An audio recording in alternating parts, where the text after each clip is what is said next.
जय हिंद। स्वागत है फिर से एक और नई वीडियो में। आज है हमारा साइंस का डे 5। अगर आपने डे 1, डे 2, डे 3 और डे 4 का वीडियो नहीं देखे हैं तो चैनल पर जाके प्ले लिस्ट में देख लीजिएगा। तो आज हम करने वाले हैं साइंस के 150 महत्वपूर्ण क्वेश्चन जो कि बार बार परीक्षा में पूछे जाते हैं। अगर आप अपनी तैयारी को सुपरफास्ट मोड में ले जाना चाहते हैं, वीडियो को अंत तक जरूर देखिए। चलिए शुरू करते हैं। आज हम फिजिक्स के पहले 50 क्वेश्चन को देखेंगे। तो चलिए शुरू करते हैं पहले क्वेश्चन से। पहला क्वेश्चन है, श्वेत प्रकाश किसका मिश्रण है? तो ये होगा 7 रंगों का। श्वेत प्रकाश जो है 7 रंगों का एक मिश्रण है। दूसरा क्वेश्चन है, परमाणु घड़ी किसके संक्रमण पर आधारित होती है? तो इसका उत्तर होगा सीजियम। परमाणु घड़ी जो है सीजियम के संक्रमण पर आधारित होता है। नेक्स्ट क्वेश्चन है, आवर्धक लेंस क्या है? आवर्धक लेंस जो है अल्प फोकस दूरी वाला एक उत्तल लेंस होता है। आवर्धक लेंस क्या होता है? वैसा उत्तल लेंस जिसका फोकस दूरी बहुत कम हो। नेक्स्ट क्वेश्चन है, सड़कों पर पीली रोशनी के लिए प्रयुक्त लैंपों में कौन सी गैस होती है? इसका उत्तर हो जाएगा नियोन। सड़कों पर जो गैस लैंप लगा रहता है उसमें नियोन गैस भरा रहता है। नेक्स्ट क्वेश्चन है, प्रकृति में सबसे सशक्त बल कौन सा है? तो इसका उत्तर होगा नाभिकीय बल। प्रकृति में सबसे सशक्त बल कौन सा बल होगा? नाभिकीय बल।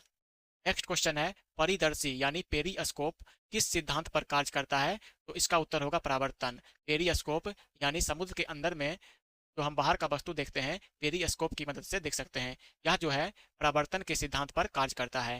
नेक्स्ट क्वेश्चन है, प्रकाशीय फाइबर किस सिद्धांत पर कार्य करता है? तो इसका उत्तर होगा पूर्ण आंतरिक परावर्तन के सिद्धांत पर। यानी ऑप्टिकल फाइबर जो है पूर्ण आंतरिक परावर्तन के सिद्धांत पर कार्य करता है।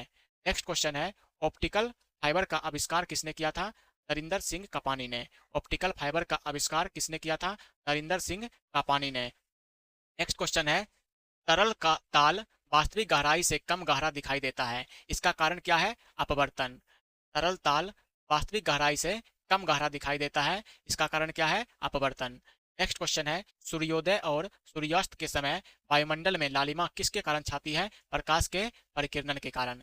सूर्योदय और सूर्यास्त के समय जो सूर्य होता है लाल दिखाई पड़ता है, किसके कारण? प्रकाश के परिकिरणन के कारण। नेक्स्ट क्वेश्चन है, दीर्घ मारीचिका बनाने वाली घटना को क्या कहते हैं? तो इसका उत्तर होगा पूर्ण आंतरिक परावर्तन। पूर्ण आंतरिक परावर्तन के ही कारण दीर्घ मारीचिका बनती है। नेक्स्ट क्वेश्चन है, वाहन के अग्रद्वीपों या हेडलाइट में किस दर्पण का इस्तेमाल होता है? तो परवलयीय दर्पण का। वाहन के हेडलाइट में परवलयीय दर्पण का उपयोग होता है। नेक्स्ट क्वेश्चन है, प्रकाश किस प्रकार का तरंग है? प्रकाश जो है एक विद्युत चुंबकीय तरंग है। नेक्स्ट क्वेश्चन है, लैम्बर्ट नियम किससे संबंधित है? परदीप्ति से। लैम्बर्ट का नियम किससे संबंधित है? परदीप्ति से। तारों के टिमटिमाने का क्या कारण है? वायुमंडलीय अपवर्तन। तारे आकाश में टिमटिमाते हैं किसके कारण? वायुमंडलीय अपवर्तन के कारण, यानी एटमॉस्फेरिक रिफ्लेक्शन के कारण। नेक्स्ट क्वेश्चन है, अल्फा बीटा तथा गामा किरणों में से किसकी भेदन क्षमता सबसे कम होती है? तो इसका उत्तर होगा अल्फा किरण का। अल्फा किरण का भेदन क्षमता सबसे कम होती है और गामा किरण की भेदन क्षमता सबसे अधिक होती है। नेक्स्ट क्वेश्चन है, लिफ्ट में मनुष्य का आभासी भार वास्तविक भार से कम कब होता है? इसका उत्तर होगा जब लिफ्ट नीचे की ओर जा रही हो। जब लिफ्ट नीचे की ओर जाती है तो मनुष्य का जो वास्तविक भार होता है आभासी भार से कम हो जाता है। नेक्स्ट क्वेश्चन है, इंसोलेशन यानी आपतन का क्या अर्थ है? तो इसका उत्तर होगा आने वाली सौर विकिरण। आने जो सूर्य से किरण आता है उसको हम इंसोलेशन कहते हैं। नेक्स्ट क्वेश्चन है, हीरे की चमक का मुख्य कारण क्या है? इसका भी उत्तर होगा प्रकाश का पूर्ण आंतरिक परावर्तन। प्रकाश के पूर्ण आंतरिक परावर्तन के कारण ही हीरा जो है चमकदार दिखाई पड़ता है। नेक्स्ट क्वेश्चन है, पोलोमीटर का प्रयोग किसे मापने के लिए किया जाता है? तो इसका उत्तर होगा तापमान। पोलोमीटर का प्रयोग तापमान मापने के लिए किया जाता है। अगला क्वेश्चन है, सूर्य की किरणें किस प्रक्रिया द्वारा पृथ्वी पर पहुंचती है? तो इसका उत्तर हो जाएगा विकिरण। विकिरण के द्वारा ही सूर्य की किरणें पृथ्वी पर पहुंचती है। नेक्स्ट क्वेश्चन है, एक्स किरणें किस प्रकार की तरंगे हैं? एक्स किरणें जो है विद्युत चुंबकीय तरंगे होती है। ध्वनि प्रदूषण स्तर की यूनिट क्या है? डेसिबल। ध्वनि प्रदूषण स्तर की यूनिट क्या है? डेसिबल। परासरब तरंगे की आवृत्ति कितनी होती है? तो 20 किलो हर्ट्ज से अधिक। परासरब तरंग जो होता है इसका आवृत्ति 20,000 हर्ट्ज से अधिक होता है। मनुष्य को ध्वनि कंपन की अनुभूति किस आवृत्ति सीमा में होती है? यानी मनुष्य जो है किस आवृत्ति के ध्वनि को सुन सकता है? तो इसका उत्तर होगा 20 से 20,000 हर्ट्ज के तक। नेक्स्ट क्वेश्चन है, इस स्पेक्ट्रम का तरंगदैर्घ्य कितना होता है? 4000 एंगस्ट्रम से 7600 एंगस्ट्रम तक। इस स्पेक्ट्रम का जो तरंगदैर्घ्य होता है 4600 एंगस्ट्रम से 7600 एंगस्ट्रम तक होता है। नेक्स्ट है, चमगादड़ की ध्वनि कैसी होती है? परासरब ध्वनि। स्टेथोस्कोप किस सिद्धांत पर कार्य करता है? ध्वनि का परावर्तन के सिद्धांत पर। स्टेथोस्कोप जो है किस सिद्धांत पर कार्य करता है? ध्वनि का परावर्तन के सिद्धांत पर। जाली दस्तावेजों का पता किन कारणों द्वारा लगाया जाता है? पराबैंगनी किरणें द्वारा। जाली दस्तावेजों का पता किन किरणों द्वारा लगाया जाता है? पराबैंगनी किरण के द्वारा। पत्थर को ठोकर मारने से व्यक्ति को चोट लगने का कारण क्या है? प्रतिक्रिया यानी न्यूटन का तीसरा नियम। नेक्स्ट क्वेश्चन है, साइकिल के टायर का अचानक फट जाना क्या दर्शाता है? रुद्धोष्म प्रक्रिया। टर्बो में चुंबकत्व का कारण क्या होता है? इलेक्ट्रॉनों की वर्तुल गति। टर्बो में चुंबकत्व का कारण क्या होता है? इलेक्ट्रॉनों की वर्तुल गति। समान चुंबकीय क्षेत्र किससे दर्शाया जाता है? समांतर रेखा से। समान चुंबकीय क्षेत्र जो होता है समांतर लाइनों से दर्शाया जाता है। नेक्स्ट है, समान चुंबकीय क्षेत्र किससे दर्शाया जाता है? समांतर रेखा से। वाहनों में स्नेहक तेल का प्रयोग किया जाता है किसके लिए? घर्षण को कम करने के लिए। क्षयकारी बल यानी डिसिपेटिव फोर्स का उदाहरण क्या है? घर्षण बल। क्षयकारी बल का उदाहरण क्या है? घर्षण बल। किस बल को एक आभासी बल भी कहा जाता है? तो इसका उत्तर होगा अपकेंद्री बल। अपकेंद्री बल को आभासी बल भी कहा जाता है। आर्द्रता माप का मापन किससे किया जाता है? हाइग्रोमीटर से। आर्द्रता का मापन किससे करते हैं? हाइग्रोमीटर से। पवन का गति को मापने वाला उपकरण क्या है? एनीमोमीटर। यानी वाइंड स्पीड जो है हम एमिनोमीटर से मापते हैं। वाइंड स्पीड को मापने वाला यंत्र क्या है? एमिनोमीटर। और आर्द्रता यानी ह्यूमिडिटी को मापने वाला यंत्र क्या है? हाइग्रोमीटर। नेक्स्ट क्वेश्चन है, सार्वत्रिक गुरुत्वीय स्थिरांक का बीमीय सूत्र क्या होता है? m-1 L3 T-2। कार्य एवं ऊर्जा की बीमा कैसी होती है? एक समान। कार्य और ऊर्जा का बीमा क्या होगा? एक समान होता है। नेक्स्ट क्वेश्चन है, जब पानी जम जाता है तो उसका घनत्व क्या हो जाएगा? घट जाता है। जब पानी जमता है तो उसका घनत्व घट जाता है। तुल्यकारी उपग्रह का परिक्रमण की अवधि कितनी होती है? 24 घंटा। पानी से निकलने पर शेविंग ब्रश का बाल आपस में चिपक जाता है किसके कारण? पृष्ठ तनाव के कारण। पानी से निकलने पर शेविंग ब्रश का बाल आपस में चिपक जाता है पृष्ठ तनाव के कारण। जब शुद्ध जल में डिटर्जेंट डाला जाता है तो पृष्ठ तनाव क्या होता है? घट जाता है। जब शुद्ध जल में डिटर्जेंट डाला जाता है तो उसका पृष्ठ तनाव का मान घट जाता है।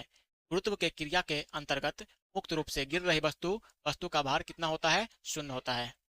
नेक्स्ट क्वेश्चन है, पेंडुलम को चंद्रमा पर ले जाने पर उसकी अवधि क्या होगी? बढ़ जाएगी।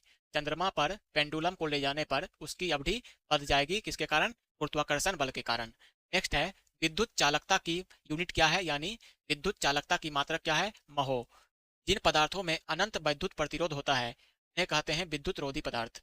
सुपर कंडक्टर की चालकता कितनी होती है? असीमित। सुपर कंडक्टर की चालकता कितनी होती है? अनलिमिटेड यानी असीमित होती है। सौर कोशिका किस सिद्धांत पर कार्य करती है? प्रकाश विद्युत प्रभाव पे। सौर कोशिकाएं जो होती है प्रकाश विद्युत प्रभाव पर काम करती है। तो इस तरह से फिजिक्स का 50 क्वेश्चन हुआ है। आपका कितना स्कोर रहा है तो इसका उत्तर आप कमेंट बॉक्स में जरूर दीजिएगा। हम आगे बढ़ते हैं अब केमिस्ट्री के टॉप 50 क्वेश्चन से।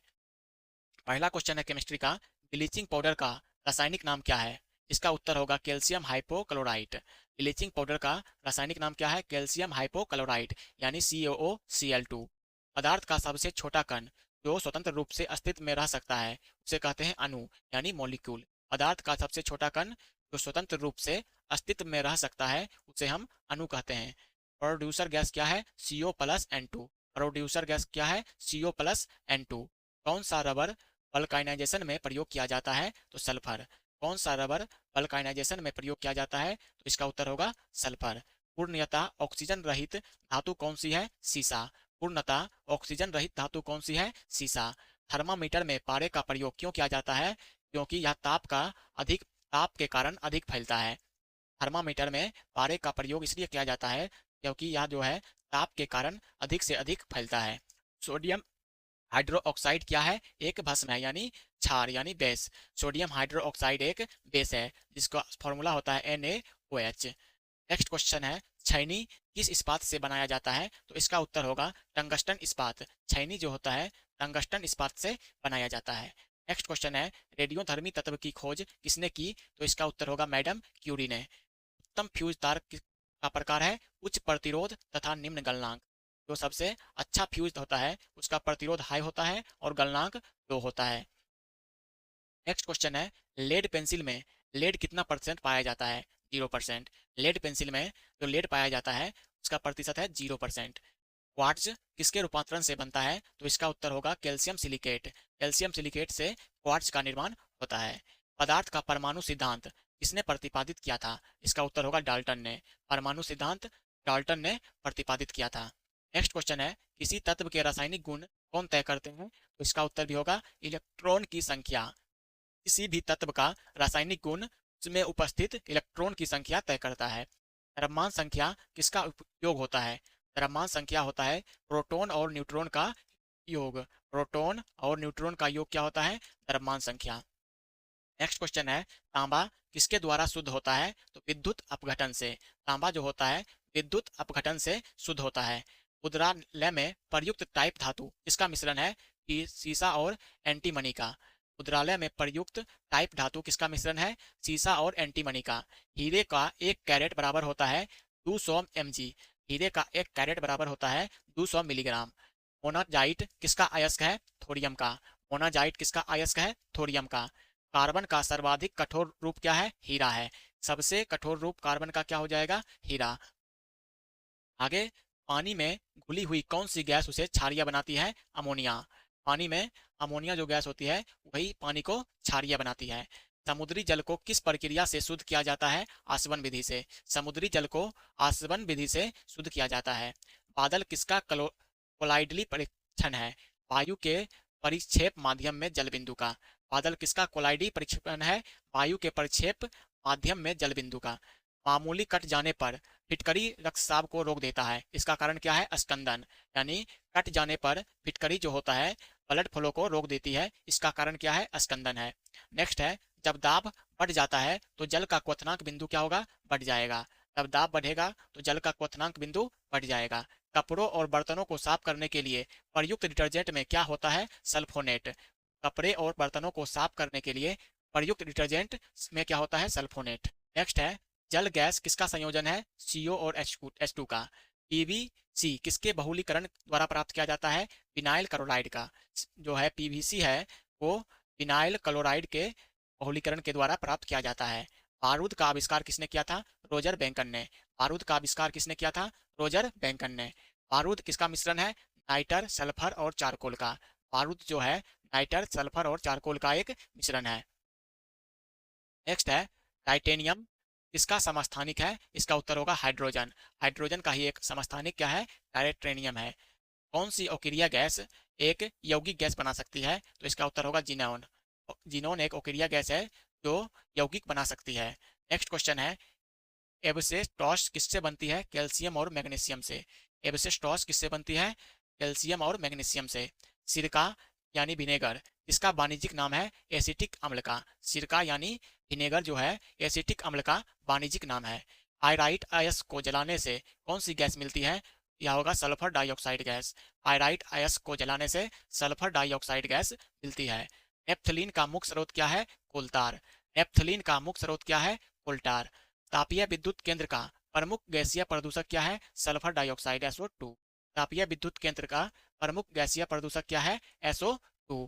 नेक्स्ट क्वेश्चन है, वनस्पति घी के निर्माण में प्रमुख गैस क्या है? हाइड्रोजन। वनस्पति घी के निर्माण में प्रमुख गैस क्या है? हाइड्रोजन। एथेनॉल किससे प्राप्त किया जाता है? गन्ना से। एथेनॉल किससे प्राप्त किया जाता है? गन्ना से। ब्रह्मांड में दूसरा प्रचुर मात्रा में पाया जाने वाला तत्व कौन सा है? हीलियम। ब्रह्मांड में दूसरा सबसे प्रचुर मात्रा में पाया जाने वाला तत्व क्या है? हीलियम है। इसे औरम कहा जाता है, यानी सोना को। औरम जो है सोना का ही नाम है जिसे हम AU से सूचित करते हैं। पानी से हाइड्रोजन को अलग करने की प्रक्रिया क्या कहलाता है? विद्युत विघटन। C6H6 क्या है? बेंजीन है। बेंजीन का फॉर्मूला होता है C6 और H6। एक सूखी तेल सेल में कौन सी ऊर्जा पाई जाती है? रासायनिक ऊर्जा। एक सूखी सेल में रासायनिक ऊर्जा पाई जाती है। क्रिस्टल की संरचना जानने के लिए किसका प्रयोग में लाया जाता है? दृश्य प्रकाश का। क्रिस्टल की रचना जानने के लिए किसको प्रयोग में लाया जाता है? दृश्य प्रकाश का। स्टेनलेस स्टील किसका मिश्र धातु है? लोहा और क्रोमियम का। लोहा और क्रोमियम का जो है मिश्र धातु है स्टेनलेस स्टील। डॉक्टर द्वारा एंथेसिया के रूप में प्रयुक्त होने वाली गैस कौन सी है? Nitrous oxide. डॉक्टर द्वारा एंथेसिया के रूप में प्रयोग होने वाली हास्य गैस कौन सी है? Nitrous oxide N2O। चूहा विष के रूप में किस पदार्थ का उपयोग करते हैं? तो उसका उत्तर होगा जिंक फॉस्फाइड। चूहा जो है विष के रूप में जिंक फॉस्फाइड गैस पदार्थ का उपयोग करता है। शक्कर के किण्वन से क्या बनता है? Ethyl alcohol. शक्कर के किण्वन से क्या बनेगा? Ethyl alcohol. इस तरह से केमिस्ट्री का भी 50 क्वेश्चन हुआ है और टोटल 100 क्वेश्चन हुए। तो आपका 100 में से कितना स्कोर हुआ, इसका उत्तर आप कमेंट बॉक्स में दीजिएगा। हम आगे बढ़ते हैं बायोलॉजी के तरफ। बायोलॉजी का जो पहला क्वेश्चन है, मांसपेशियों में कौन सा प्रमुख प्रोटीन पाया जाता है? इसका उत्तर होगा मायोसिन। मांसपेशी में मायोसिन प्रोटीन पाया जाता है। नेक्स्ट है, किस क्रिया द्वारा पौधे भोजन तैयार करता है? तो इसका उत्तर क्या होगा? प्रकाश संश्लेषण द्वारा। पौधा जो है प्रकाश संश्लेषण की क्रिया द्वारा भोजन तैयार करता है। नेक्स्ट है, एंजाइम के प्रोटीन भाग को क्या कहते हैं? Apo enzyme. एंजाइम के प्रोटीन भाग को क्या कहते हैं? Apo enzyme. दूध में दूसरा सबसे बड़ा तत्व क्या है? शर्करा। सबसे मीठी शर्करा कौन सी है? फ्रुक्टोज है। सबसे मीठी शर्करा कौन सी है? फ्रुक्टोज। गुर्दे यानी किडनी का कार्यात्मक यूनिट क्या होता है? नेफ्रॉन। गुर्दे का कार्यात्मक यूनिट क्या होता है? नेफ्रॉन। कान में कितनी हड्डी होती है? 6। मानव मस्तिष्क में कितने नीले होते हैं? 4। रक्तदाब का नियंत्रण कौन करता है? अधिवृक्क यानी एड्रिनल ग्रंथि। रक्तदाब का नियंत्रण कौन करता है? अधिवृक्क यानी एड्रिनल ग्रंथि। नेक्स्ट क्वेश्चन है, क्रिसमस फैक्टर किससे संबंधित है? रक्त जमाव से। क्रिसमस फैक्टर किससे संबंधित है? रक्त जमाव से यानी ब्लड क्लॉटिंग से। नेक्स्ट क्वेश्चन है, पीयूष ग्रंथि शरीर में किस स्थान पर स्थित होती है? मस्तिष्क के आधार में। पीयूष ग्रंथि जो होता है मस्तिष्क के आधार में यानी नीचे में स्थित होती है। नेक्स्ट क्वेश्चन है, मानव शरीर में सबसे बड़ी मिश्रित ग्रंथि कौन सी है? अग्नाशय। बुद्धि का केंद्र कहाँ स्थित होती है? पर मस्तिष्क यानी सेरिबरम में। बुद्धि का केंद्र कहाँ स्थित होता है? पर मस्तिष्क में। 5 जगत वर्गीकरण किसने किया था? 5 जगत में वर्गीकरण किसने किया था? R.A. व्हिटटेकर ने। 5 जगत वर्गीकरण किसने किया था? R.H. व्हिटटेकर ने। नेक्स्ट है, कॉड किसकी एक प्रजाति है? इसका उत्तर होगा मछली का। कॉड किसका प्रजाति है? मछली का। प्राणियों के वैज्ञानिक नाम लिखने में कौन सी भाषा प्रयुक्त होती है? लैटिन भाषा। डाउन सिंड्रोम वाले व्यक्ति अपरिहार्य रूप से किससे ग्रस्त होते हैं? अल्जाइमर रोग से। डाउन सिंड्रोम वाले व्यक्ति अपरिहार्य रूप से किससे ग्रस्त होते हैं? अल्जाइमर रोग से। डीएनए तथा आरएनए में किस प्रकार की शर्करा होती है? पेंटोस। डीएनए तथा आरएनए में पेंटोस नामक शर्करा पाया जाता है। नेक्स्ट क्वेश्चन है, किस जीव का रासायनिक ब्लूप्रिंट कहा जाता है? किसे जीवों का रासायनिक ब्लूप्रिंट कहा जाता है? डीएनए को। डीएनए को क्या कहा जाएगा? जीव का जीवन का रासायनिक ब्लूप्रिंट। काली मौत किसे कहते हैं? प्लेग को। काली मौत किसे कहते हैं? प्लेग को। नेक्स्ट है, लॉकजॉ किस रोग की अंतिम अवस्था है? फिटनेस का। कोशिकीय जीव का उदाहरण क्या है? प्रोटोजोआ। एक कोशिकीय जीव का उदाहरण क्या है? प्रोटोजोआ। विश्व क्षय रोग यानी टीबी दिवस कब मनाया जाता है? 24 मार्च को। विश्व टीबी दिवस कब मनाया जाता है? 24 मार्च को। पारिस्थितिक तंत्र की संकल्पना को किसने परिभाषित किया था? आर्थर ट्रांसले ने। पारिस्थितिक तंत्र की संकल्पना किसने परिभाषित किया था? आर्थर ट्रांसले ने। टीपीटी यानी वैक्सीन में टी किससे संबंधित करता है? टीपीटी वैक्सीन में टी किसे संदर्भित करता है? इसका उत्तर होगा पर्ट्यूसिस यानी काली खांसी को। डी से होगा डिप्थीरिया, टी से होगा टिटनेस और पी से होगा पर्ट्यूसिस। नेक्स्ट क्वेश्चन है, ऑस्टियोपोरोसिस किस रोग से संबंधित है? इसका उत्तर क्या हो जाएगा? हड्डी से। ऑस्टियोपोरोसिस किस रोग से संबंधित है? हड्डी से। नेक्स्ट है, एक्सोबायोलॉजी किससे संबंधित है? बाह्य अंतरिक्ष में जीवन से। स्वप्नों का अध्ययन क्या कहलाता है? ओरिनोलॉजी। स्वप्नों का अध्ययन क्या कहलाता है? ओरिनोलॉजी। लाल बर्फ किसकी विद्यमानता के कारण होती है? नील हरित शैवाल के कारण। मांसपेशियों में किसके एकत्र होने से थकान होती है? लैक्टिक अम्ल के एकत्रित होने से मांसपेशियों में थकान होने लगती है। नेक्स्ट क्वेश्चन है, लौंग का तेल का प्रमुख घटक क्या है? यूजेनॉल। लौंग के तेल का प्रमुख घटक क्या है? यूजेनॉल। नेक्स्ट है, लहसुन की अभिलाक्षणिक गंध का कारण क्या है? सल्फर यौगिक। लहसुन जो होता है सल्फर यौगिक के कारण गंध करता है। नेक्स्ट क्वेश्चन है, मूत्राशयों के पास पराया नाक में चुभने वाली गंध का क्या कारण है? Ammonia gas. मूत्रालयों के पास नाक में चुभने वाली गंध जो होता है अमोनिया के कारण होता है। नेक्स्ट है, तालाब में तैरने से मनुष्य की त्वचा जल जाती है, किसके कारण? क्लोरीन गैस के कारण। नेक्स्ट है, समान क्रियाशील महिलाओं के लिए प्रोटीन की उपयुक्त दैनिक मात्रा कितना है? 46 ग्राम। समान क्रियाशील महिलाओं के लिए प्रोटीन की उपयुक्त दैनिक मात्रा कितना है? 46 ग्राम। किस विटामिन को हार्मोन कहा जाता है? विटामिन डी को। जेरेनोटोलॉजी किसके अध्ययन से संबंधित है? वृद्धि के संबंध से। जेरेनटोलॉजी किसके अध्ययन से संबंधित है? वृद्धि के संबंध से। मनुष्य के शरीर में पसलियों की कितने जोड़े होते हैं? 12 जोड़े। राष्ट्रीय चिकित्सा विज्ञान अकेडमी कहाँ स्थित है? नई दिल्ली में। राष्ट्रीय चिकित्सा विज्ञान अकेडमी कहाँ स्थित है? कहाँ आएगा? नई दिल्ली में। नेक्स्ट क्वेश्चन है, कार्बोहाइड्रेट का 1 ग्राम कितनी ऊर्जा उत्पन्न करता है? लगभग 4 कैलोरी। कार्बोहाइड्रेट का लगभग 1 ग्राम जो कार्बोहाइड्रेट होता है लगभग 4 कैलोरी ऊर्जा उत्पन्न करता है। नेक्स्ट क्वेश्चन है, बेहोश व्यक्ति को किस अवस्था में लिटाना चाहिए? इसका उत्तर होगा सर नीचा करके। नेक्स्ट क्वेश्चन है, भारतीय आयुर्विज्ञान के जनक कौन माने जाते हैं? सुश्रुत। भारतीय आयुर्विज्ञान के जनक कौन माने जाते हैं? सुश्रुत। जन्म के समय एक बच्चे का औसत भार लगभग कितना होता है? लगभग 5.5 पाउंड। नेक्स्ट क्वेश्चन है, बच्चों में पाए जाने वाले हड्डी के कैंसर को क्या कहा जाता है? सार्कोमा। बच्चों में पाए जाने वाला हड्डी के कैंसर को क्या कहा जाता है? सार्कोमा। हेपेटाइटिस किस प्रकार का एक बीमारी है? इसका उत्तर होगा विषाणु जनित। हेपेटाइटिस जो रोग होता है विषाणु के कारण होता है। नेक्स्ट क्वेश्चन है, जैविक पेसमेकर की खोज किस देश ने की थी? अमेरिका ने। जैविक पेसमेकर की खोज किस देश ने की थी? अमेरिका ने। मानव शरीर का लगभग कितना भाग प्रोटीन से बना हुआ है? इसका उत्तर होगा 15% भाग। मानव शरीर का लगभग 15% भाग प्रोटीन से बना हुआ है। नेक्स्ट क्वेश्चन है, हृदय स्पंदन के लिए कौन सा खनिज पदार्थ आवश्यक है? तो इसका उत्तर होगा पोटासियम। हृदय स्पंदन के लिए कौन सा खनिज आवश्यक है? पोटासियम। टमाटर केचप में लाल रंग किसके कारण होता है? लाइकोपीन के कारण। टमाटर केचप में लाल रंग जो होता है लाइकोपीन के कारण होता है। नेक्स्ट क्वेश्चन है, सुनहरा चावल का पीलापन क्या प्रदर्शित करता है? बीटा कैरोटीन की अधिक मात्रा। सुनहरा चावल यानी गोल्डन राइस जो है उसका पीलापन क्या प्रदर्शित करता है? बीटा कैरोटीन की अधिक मात्रा। तो इस तरह से बायोलॉजी के भी टॉप 50 क्वेश्चन यहाँ समाप्त हुए और कुल मिलाकर 150 क्वेश्चन खत्म हुआ। आपका स्कोर कितना रहा है कमेंट में जरूर बताइएगा। तब तक के लिए आपके लिए 5 होमवर्क का क्वेश्चन है, इसका उत्तर आप कमेंट बॉक्स में दीजिएगा। पहला क्वेश्चन है, प्रकृति में सबसे सशक्त बल कौन सा है? दूसरा क्वेश्चन है, मानव शरीर में सबसे बड़ी मिश्रित ग्रंथि कौन सी है? तीसरा क्वेश्चन है, काली मौत यानी ब्लैक डेथ किसे कहा जाता है? चौथा क्वेश्चन है, ब्रह्मांड में दूसरा प्रचुर मात्रा में पाए जाने वाला तत्व कौन सा है? क्रिसमस फैक्टर का संबंध शरीर किस शारीरिक क्रिया से है? इन 5 प्रश्नों का उत्तर आपको कमेंट बॉक्स में देना है। तो ये थे आज के हमारे 150 महत्वपूर्ण प्रश्न। अगर वीडियो पसंद आया हो तो लाइक करके कल के लिए चैनल को सब्सक्राइब करना ना भूलें। तो मिलते हैं कल के एक और नए साइंस के रैपिड रिवीजन सीरीज में। तब तक के लिए जय हिंद।